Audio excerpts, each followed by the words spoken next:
আপনারা প্রবাসী শ্রমিকদের ভোটাধিকারের তো এখানে কথাটা বললেন, খুবই ন্যায্য দাবি।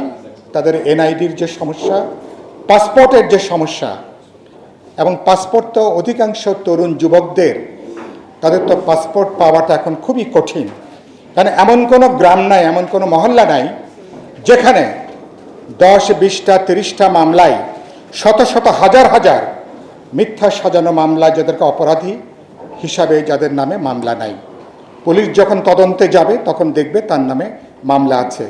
তার অর্থ কি আপনি এমন একটা পরিস্থিতি কায়েম করেছেন যেখানে তরুণ কোনো নতুন যুবক, তাদের পক্ষে পাসপোর্ট পাওয়া, সংগ্রহ করা বা বিদেশে যাওয়া, তার কিন্তু কোনো সুযোগ কার্যত সরকার একভাবে তারা কিন্তু বন্ধ করে দিয়েছেন। আমরা শ্রমের বাজার আমাদের উন্মুক্ত ছিল।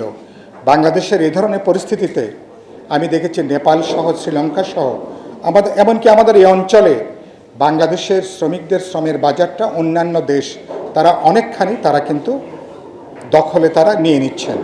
এগুলো একটা, আমি মনে করি যে এসব ব্যাপারে আরও যত্ন, মনোযোগটা অত্যন্ত গুরুত্বপূর্ণ। আপনারা সুরক্ষার কথা বলেছেন প্রবাসী শ্রমিকদের, তো সুরক্ষা কাদের করবেন?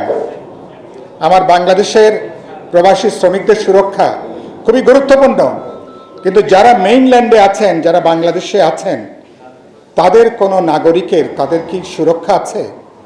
বিশেষ করে যারা বিরোধী দল করেন, বাংলাদেশে বিরোধী দল করাটা এখন প্রবল ঝুঁকিপূর্ণ। কোনো একটা মিছিলে দেখা গেছে, কোনো একটা সভাতে দেখা গেছে, কোনো একটা আলোচনায় সভা দেখা গেছে, যদি এরকম কেউ থাকেন, তার নামও নানাভাবে হয়রানি করা হচ্ছে, মিথ্যা মামলা তাকে আজকে জড়িয়ে ফেলা হচ্ছে। ফলে বাংলাদেশে বিরোধী দল করাটা এখন জীবন জীবিকা জন্য যেমন ঝুঁকিপূর্ণ, ব্যক্তি মানুষের জন্য, তার পরিবারের জন্য অনেক বেশি ঝুঁকিপূর্ণ জায়গায় দাঁড়িয়েছে। কোথায় নিরাপত্তা?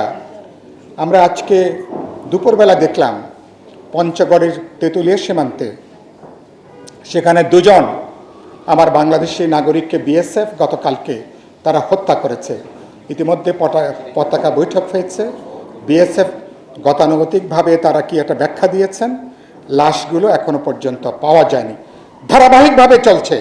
গত মার্চ মাসের 9 তারিখে বিএসএফের প্রধান ঢাকাতে এসেছিলেন।